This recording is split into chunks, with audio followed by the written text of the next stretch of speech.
You see, right after birth, you start dying. No one shall see you. No, esre at the same time. No one shall see you. Okay. Because the reason is that so we been 50 years. Ade actually 50 years. And 50 years. Swate one day call. To the more now who do birthdays no. Now ben hunti na me catch them for say. Say me do me birthday. Na main jubility. The entry point to this material universe na a true birth. Ya wo na waba. Unye wura mu bia obepie. Nana ka ho ne biem. Unye wura mu nko ade obepie. Unye free wo ma me yam. Na be wura sasase we su a. Ebre bi be so be san free. You have to leave. It's a must. There when him I train. Nasa nana de wo kan it say airport o. Yes. Ya wo entry. Your departure. Your departure and your arrival. Eti arrival arrival, but by all means we be departed. Eti who ni pa airport either so be arrival obi bana so be departed. Eti santisana ayete san brabo. Either say ye wu obi amanaba anaso obi so free mu akọ. Eti wunya badia de na wo kan say wo be free mu. Akọ. And the most amazing thing is you see right after birth you start dying. No one shall see you. No, esre at the same time. No one shall see you. Okay. Because the reason is that so we been 50 years. Ade actually 50 years. And 50 years. Swate one day call. To the more now who do birthdays no. Now ben hunti na me catch them for say. Say me do me birthday. Na main jubility. Wo nie hurusie wani nye adentia na wani nye. The reason is that so who do birthday nyankopon fa emfie baako enka umfie ho said ya ka no wayi baako afrim ampa wayi baako afrim baako na yi afrim ya etia nyame de mfie aka me mfie oda bi wayi baako afrim eye wrong that is the point say we sober na obi say ho say ti say nyame ma me 50 years and I feel me 48 years it means I got two. On your birthday no obey reserved. Yeah. Now when you did and you feel na best wo ye party there be I feel na we be reflecting more. Reflecting we be sound in a very sober mind. They say it is a 50 years na me one as say manya 48 I can't and it na say 2 years in the bar what is going to happen? So my bob baby so if there's any afterlife may what any opportunity be na. So on my birthday what I do is say I do fast. Me fast at least up to 12 o'clock. Wow. The 12 no so the next thing I do is say before I break my fast I find some gifts. Now me dey check. Now dey check. Okay. Because the reason is say obi bia no obi here blessings. Obi here nshira. The best day and the most important day obi here nshira pa ya okrada. Da ya wo your birthday no. Da ya wo. Na won ade bi obi adru ni birthday now send a message and me gift to him. I'm a gift to him. I'm pa. But I did actually can't sing be. Or say enshira wo omamu sin oje. Enshira e wo omamu esin oje. The ode manu enshira onye enshira bebre. Esin the wo oje no. And into you be our birthday na wo hia enshira do afri nyankopon anim. Na say wo expect among for ma wo gift a. Omo take wo enshira bom na mo ya ma wo enshira. Hey, this is nana we there. Hey, mami, I'm repeating now. Nana will say, ma, Musa the Bible no crack. Yes. It won't shassin or G. Ain't the day of your birthday, your birthday, no. Say, who sing Crawford and Mawadia. Because that day, necessary, when you shrapa, when you shramo. But I would G and this will take you blessings. You should have mum. No, mum, say, oh, no, my dear. Then you are receiving the blessings. It's your birthday, and I'm a birthday actually away. My birthday gift where they be give rather because you need blessings on that day. That's it. That's a fact. Wow. Unfortunately, you don't know you do a birthday and you have friend Crawford. Yeah, friend Crawford. Now you're party. You end up losing blessings. Okay. So me the idea mommy bray ya bray say what you had na idea. Yeah. One so no original form. I will form. Me major me say. So those who give will always remain on top and those who receive will always remain down. This is a law. So on your birthday you want to come up, you must give rather. Anything I can't be you. Anything when it's my birthday, no, I feel say, Mama, I should give the little I can give, you know. Na mama. They because party be na beto name for ajumani anono bibia. Make sure say we give. Yeah. So me my birthday when I'm doing my birthday, they be inviting crowd. We don't receive any gift today. Okay. Who they give to government? Be mobi. Price on that day, no. On your day of your birth, no? Sure, because this is a powerful principle. You hear blessings. No matter who you are, you need blessings.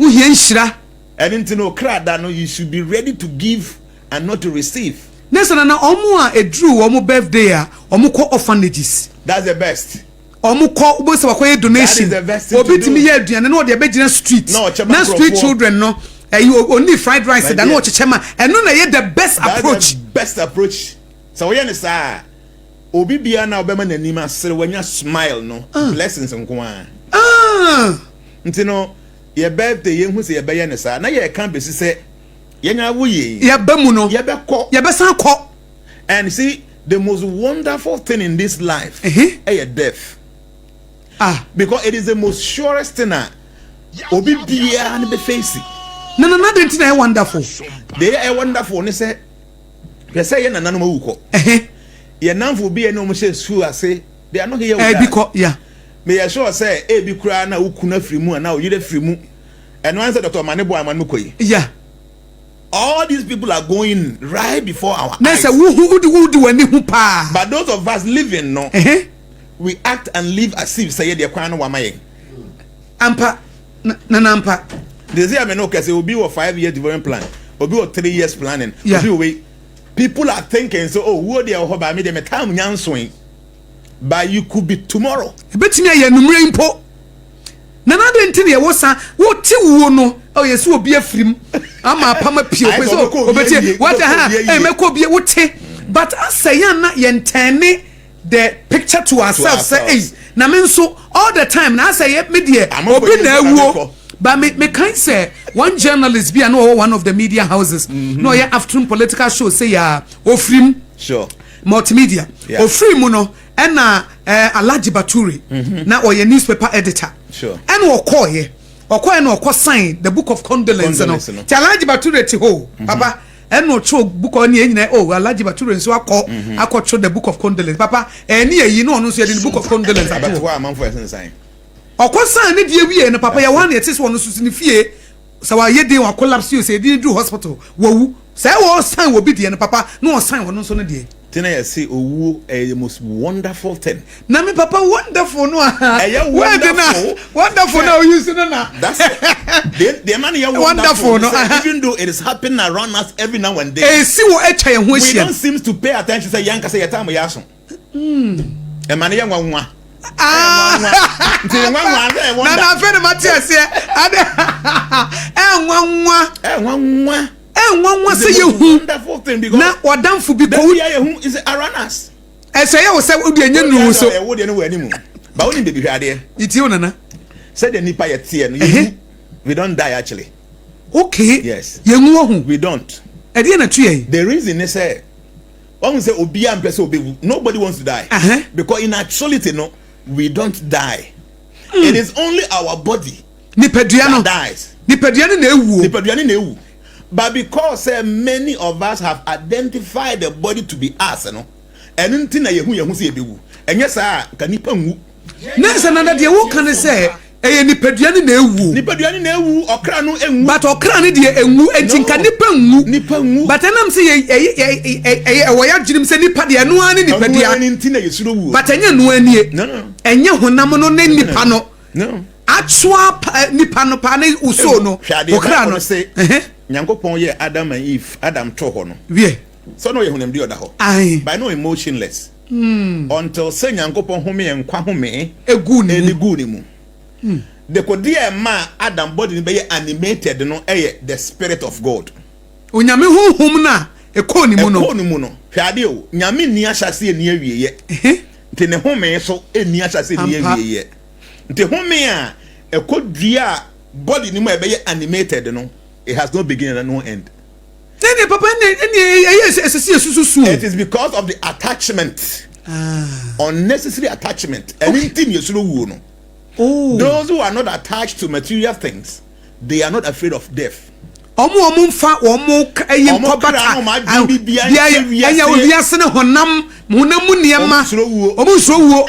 the wood and say what them hey. Na behind dying. Oh, have 2, 3, 4, 5 years. Utu ya 10,000 a month. Na few and in patcho or 10,000 as soon. Until Dan cramming for more hand you. Until baby co. The ochina be a banner says SOMPA any day will be more. It doesn't mean that SOMPA need Ghana you. Oh ha, na Dan no free more. Free that we more behind different house. Who bet me a different address direction. This our home no. Nadam that one yanko pon Bible so or home go yenti obey animated being. Sa okra na say finya me muntin emu ewo ho. Na we na oyeto ho na na entimu enantenya we na.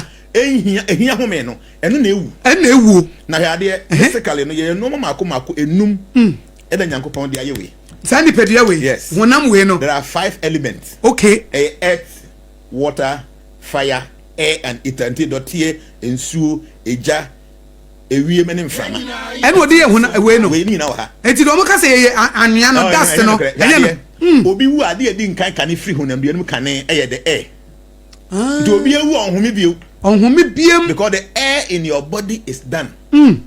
Where obi wu a omambo doctor na enim omo hospital na enim mo obi wu be 2-3 hours.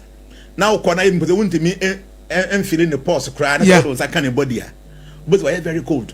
At that point the fire element in the body is gone. And also a jano soko. Yeah. Wow. So when you see the body is very cold, it means that the fire element and also ko. The third element ayituma bia sent ye ba kope emfa no perfume odi go ayitumum odo pe wo mu akofa na hwiamu he sent be there's some peculiar scent in ayituma sa peculiar scent e fa no ether na ether no e na wo dead body nti ntuma ye etare ko ayase ye de ko amusie ba bia efunu da no yeah e ka ntuma ma scent no nkoda